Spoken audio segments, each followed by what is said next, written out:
دو collars ہمارے ساتھ. السلام علیکم. وعلیکم السلام. جی سوال بتائیے گا. اچھا کہ آج کل موبائل اپلیکیشن میں جو قرآن مجید آ رہے ہیں تو اس کو ہم وضو کے بغیر پڑھ سکتے ہیں؟ ٹھیک ہے ٹھیک ہے. اور کچھ؟ جی ایک تو قرآن پاک بغیر وضو کے پڑھ سکتے ہیں, زبان سے تو کوئی مسئلہ نہیں ہے. اب رہا موبائل کو ٹچ کر کے پڑھ سکتے ہیں کہ نہیں, تو ہمارے نزدیک تو کر سکتے ہیں کیونکہ اس میں نقوش بنتے نہیں ہیں. اسی دلیل کی بنا پر موبائل کی پکچر کو جائز قرار دیا جاتا ہے کہ ہم کہتے ہیں اس میں تو پکچر بنتی نہیں ہے اس لیے جائز. تو اس کا مطلب ہے قرآن کا نقش نظر بھی آ رہا ہے, وہ حقیقتاً لکھا ہوا قرآن نہیں ہے, وہ پکسلز کی شکل میں. تو جب پکچر بنانا جائز تو پھر اس کو ٹچ کر کے قرآن پڑھنا بھی جائز, کیونکہ اصل وہ چیز بنی نہیں رہی. تو ہمارے نزدیک بالکل جائز ہے, آپ ٹچ بھی کر سکتے ہیں اور زبان سے بے وضو آدمی تو پڑھ ہی سکتا ہے. یہ کہتی ہیں بہن فرماتی ہیں میں نے پورا رمضان کثرت سے یوں پڑھا استغفر اللہ استغفر اللہ استغفر اللہ. تو ایک صاحب, وہی مفتی جیسے میں ابھی کہہ رہا تھا, ریڈی میڈ مفتی صاحب آ گئے, یہ کہتی ہیں 4 لاکھ دفعہ تقریباً میں نے پڑھا. تو وہ کہتے ہیں تمہارا قبول نہیں ہو سکتا کیونکہ تم نے پورا نہیں پڑھا. لا حول ولا قوت الا باللہ. شاید وہ یہ کہنا چاہتا ہے بیچارہ جاہل اعظم کہ استغفر اللہ تعالی ربی من کل ذنب واتوب الیہ, یہ پورا پڑھنا چاہیے تھا. حالانکہ استغفر اللہ مکمل ایک جملہ ہے. اس کا ترجمہ یہ کہ اے اللہ تعالیٰ میں تجھ سے اپنے گناہوں کی بخشش طلب کرتی ہوں. بتائیے پورا ہی تو ہے استغفار. باقی جتنے آپ الفاظ زیادہ کرنا چاہیں کر لیں.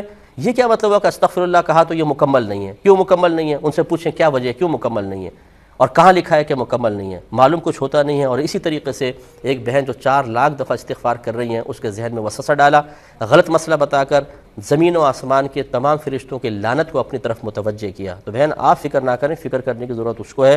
انشاءاللہ مقبول بھی ہوگا, آپ کی گناہوں کی بخشش کا ذریعہ اور سبب بھی بنے گا. اس بیچارے کو توبہ کرنا چاہیے جو علم کی کمی کے ساتھ اس طرح کے جاہلانہ مشورے دے کر اپنی آخرت کی بربادی کا سامان کرتے ہیں. اسی لیے میں عرض کرتا ہوں, یہ دیکھیں میرا غصہ بالکل بجا ہے. ایک شخص نے اپنی بیوی کو 3 طلاقیں دیں. اس کی ماں ایک حافظ صاحب کے پاس پہنچ گئی. انہوں نے کہا کہ 60 مسکینوں کو کھانا کھلا دیں پھر اب رکھ سکتے ہیں, سب ختم ہو جائیں گے, طلاقوں کا کفارہ ہو جائے گا. اس ساس نے 60 مسکینوں کو کھانا کھلا کے بہو کو لے آئیں اور گھر میں زنا اسٹارٹ ہو گیا, کیونکہ حلالہ کے بغیر تو نہیں ہو سکتا. تو اس قسم کے جاہل لوگ ایسا مشورہ دے کر اور زنا کو حلال کر دیتے ہیں. ان کو تو کوڑے مارنے چاہیے. اگر عمر فاروق رضی اللہ تعالیٰ عنہ کی حکومت ہوتی نا, تو آپ درہ لے کر بازار کے کنارے پہ کھڑے ہو جایا کرتے تھے اور فرماتے تھے جس کو تجارت کے مسائل نہیں آتے وہ ہمارے بازار کے قریب بھی نہ آئے, درہ ماروں گا اس کو. تو ایسا ہونا چاہیے. بہرحال آپ ہی نہیں سمجھے گا کہ میں کوئی ایسی حکومت قائم کرنے کے بارے میں کہہ رہا ہوں کہ لوگوں کو کوڑے ماریں. لیکن بہرحال بھائی خدا کے واسطے جب مسئلے نہ معلوم ہو تو اس طرح نہ بتائیے, بہت غلط ہے.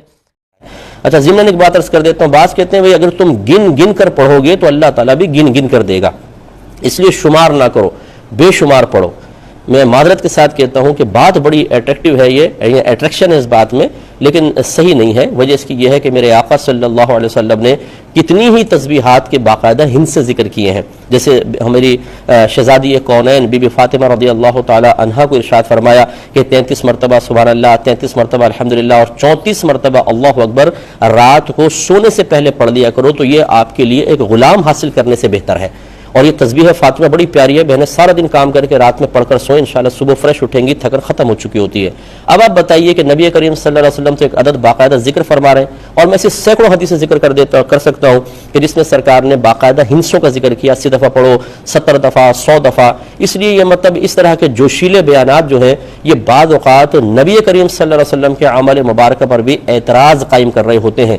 اگرچہ کہنے والے کا مقصد ایسا نہیں ہوتا ہے, لیکن پھر علم کو وسیع رکھنا چاہیے, آپ کا مطالعہ گہرا ہونا چاہیے کہ آپ کی کوئی بات کسی کے خلاف تو نہیں جا رہی. اس پہ ذرا توجہ رکھنا بہت ہی ضروری ہے.